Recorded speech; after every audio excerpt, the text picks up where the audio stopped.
নমস্কার, 7 এবেক নিউজ নেটওয়ার্কে আপনাদের স্বাগত।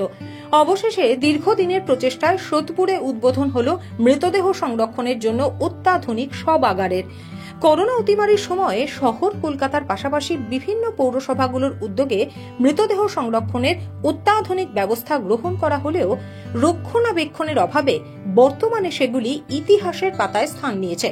এখনো শহরতলির মানুষের মৃতদেহ সংরক্ষণের জন্য মৃতের পরিজনদের শহর কলকাতার অন্যতম অত্যাধুনিক মৃতদেহ সংরক্ষণ কেন্দ্র P7 এর দ্বারস্থ হতে হয়। বর্তমান সামাজিক পরিস্থিতিতে অনেক ক্ষেত্রেই দেখা যায় কর্মসূত্রে বা অন্য কোনো কারণে পরিজন এবং নিকট আত্মীয়রা ভিন রাজ্য বা দেশের বাইরে থাকায় তারা না আসা পর্যন্ত মৃতদেহ সৎকার করা সম্ভব হয় না। সেক্ষেত্রে প্রিয়জনের মৃতদেহ সংরক্ষণের জন্য হিমশিম খেতে হয় মৃতের আত্মীয় স্বজনদের। অন্যথায় শেষবারের মতো দেখবার সুযোগ থেকে বঞ্চিত হতে হয় মৃতের নিকটজনদের। এবার স্থায়ীভাবে এই সমস্যার সমাধান হতে চলেছে পানিহাটি পৌরসভা এলাকায়।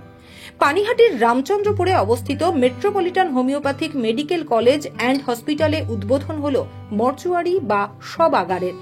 Metropolitan homeopathic medical college and hospital এবং rotary club of Kolkata temple সিটির যৌথ উদ্যোগে এদিন হাসপাতালের বিশেষ কক্ষে 6টি চেম্বার বিশিষ্ট সব কক্ষের উদ্বোধন করেন সাংসদ সৌগত রায়, বিধায়ক নির্মল ঘোষ।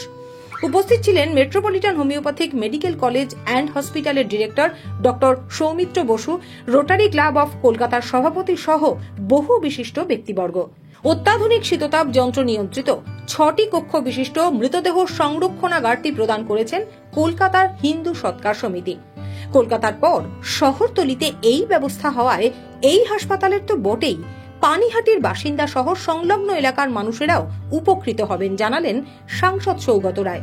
এখানে মৃতদেহ থাকবে এবং এখানে অ্যানাটমির ছাত্ররা শিক্ষা লাভ করতে পারবেন। এটা দিয়েছেন rotary club of Kolkata temple city, আর সাহায্য করেছেন হিন্দু সৎকার সমিতি। আর উদ্যোগ হচ্ছে পুরোটাই নির্মল ঘোষের। উনি স্থানীয় এমএলএ হিসেবে এটা করেছেন। এটাই হোমিওপ্যাথিক হাসপাতাল পূর্ণতার দিকে আরেক ধাপ এগিয়ে গেল।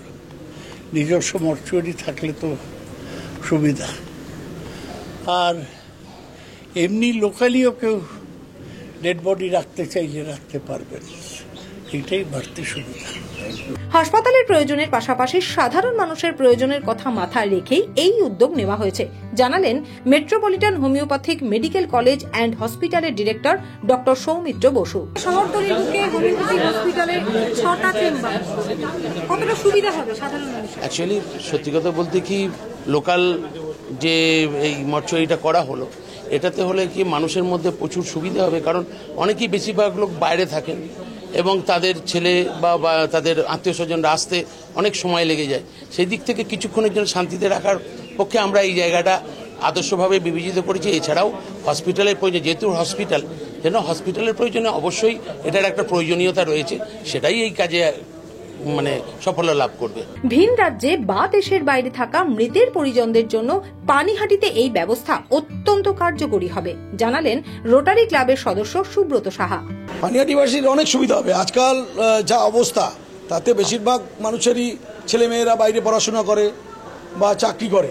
সেই ক্ষেত্রে তাদের যখন সদ্গতি হয় তখন হয়তো 2-3 দিন বাদে সে ফিরবে।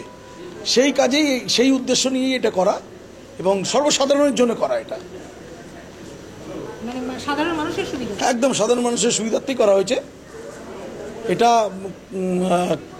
হিন্দু সৎকার সমিতি আমাদের এটা প্রদান করেছে মেশিনটা, এবং rotary club of Kolkata temple সিটির সহযোগিতা এবং মেট্রোপলিটন হোমিওপ্যাথি কলেজের সৌজন্যে সমস্তটাই এটা ওরা করেছে।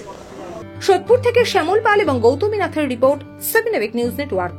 আরো বিভিন্ন খবরের আপডেট জানতে হলে অবশ্যই সাবস্ক্রাইব করুন 7 এবেক নিউজ নেটওয়ার্ক চ্যানেলটি, কারণ আপনাদের একটা সাবস্ক্রিপশন আমাদের কাছে অত্যন্ত মূল্যবান। পাশাপাশি অবশ্যই ফলো করুন আমাদের হোয়াটসঅ্যাপ চ্যানেলটিও। জয় হিন্দ।